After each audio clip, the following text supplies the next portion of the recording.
Hey guys, this is TodayIGrewUP doing another video review. I'm so excited because today we finally got in. I think I saw this featured at Comic-Con a long time ago. The Batman 1966 Batmobile with Batman and Robin. It's actually here. This is a pinnacle of my childhood, and to have the box in front of me now is a really cool sight to see. I'm glad it came in pretty good condition. Batman classic TV series. Batmobile with Batman and Robin. Fully posable action figures. There's the Funko and DC logos. Here we have the old school Batmobile and displayed with the cool bat signal in the background there. I like that there's a side window so you can at a glance look at the Batmobile from inside the box. So it's really nice as a collectible. If you don't open it, it's already nicely displayed for you so that you could see everything without kind of taking it out of the box. And this is really cool too. Top of the box has a view window so you can see a top view as well of the Batmobile. Let's rotate it all the way to the back. Batman, the classic TV series, fully posable action figure. Back here it says based on the classic 60s television series. This is the set we got, Batman, Robin, and the Batmobile. Also available in the collection line, we have Catwoman, Batgirl, Mr. Freeze, King Tut, and Bookworm. All sold separately. Collect them all. Look for all the super rare chase pieces. So my understanding is Mr. Freeze, there's a chase Mr. Freeze that houses a helmet. This one's got, I guess maybe the standard doesn't have the helmet. On the website, I got this from the Big Bad Toy Store, and on the website, this was kind of a toss-up for getting a chase figure. So if there's other chase figures for anything else, if you guys can let me know, that'd be awesome. I don't know of any other chase figures besides Mr. Freeze, so just let me know. So this is a really awesome box, but as you know, we need to open it and let's see if the quality matches the price. So if you guys want to buy this, it retails for about $49.99, but you do get a Batmobile and you get two figures with it. So it's I guess it's right at the cutoff. Let's see if we're getting our money's worth. And here we are with Batman and Robin and the Batmobile outside the box. And now we can take a really up close and personal look at what we have here. So first impressions is it's like really cool. Usually when it comes to reaction figures or Funko, you have a lot of quality issues with painting, or maybe the figure kind of looks like the character but it kind of doesn't because it's supposed to be modeled from the retro days. But actually the Batman and Robin figure look really, really good. I'm actually impressed. So Batman's head sculpt is very impressive. The articulation on it is, well, his head can kind of teeter-totter and kind of naturally roll like a person's real head, which is kind of creeping me out, but I like it. It's not just like one of those twisty ones where you just turn to the right and left. It's actually not a stiff neck. It seems to be a ball joint, neck joint, and I could rotate his head kind of naturally, which is really cool. It's a little hard to turn his head. I don't want to force it, but that's pretty cool. I like that you could do that. They nailed the eyebrows. I think generally it looks really good. He's kind of playing on the cape. It's a rubber cape. I think they should have done a cloth cape, personally. I think that would have looked better. Here you have the classic old school Batman chest logo. They really nailed his body. His body's kind of Adam West build, and I like the utility belt. That was nice. Different two-tone gold colors. Let's see his arms. They go up. They're all double jointed as well. That's cool. And the utility belt does go all the way around. Back here on the leg joints, they are double jointed as well. So you can kind of have fun posing him, climbing a wall, or fighting crime. Cool. I like it. The bottom of the shoes have little peg holes, so I guess you can connect him to things. Maybe a stand, hold him in place. This is just a standard rubber cape. I'm sure you could take this off by taking off his head, but I don't know why you would want to do that. I'm not sure if it's possible to take off the cape. It probably is, but I'm going to leave it on for now. So overall, I think this Batman does fit with the quality from Funko. It's an impressive quality, and the likeness, I think they nailed the likeness of retro Batman here. So moving on to the Robin figure, I like the head sculpt. He looks more like a younger boy, but he's the boy wonder, so he's supposed to be a kid.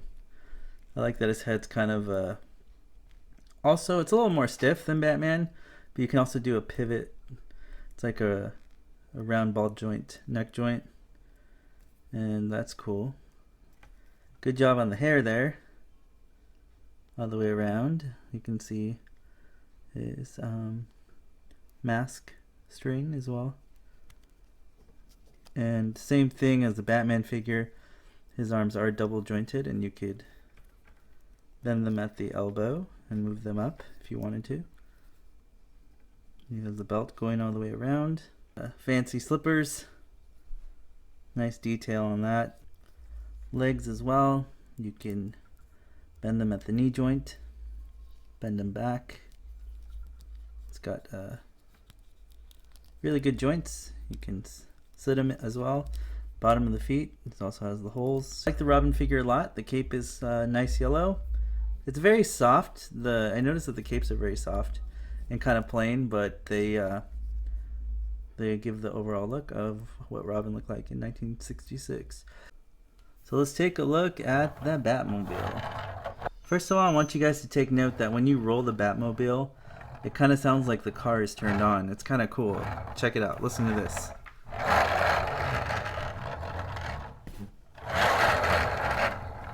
Did you guys hear that? One more time.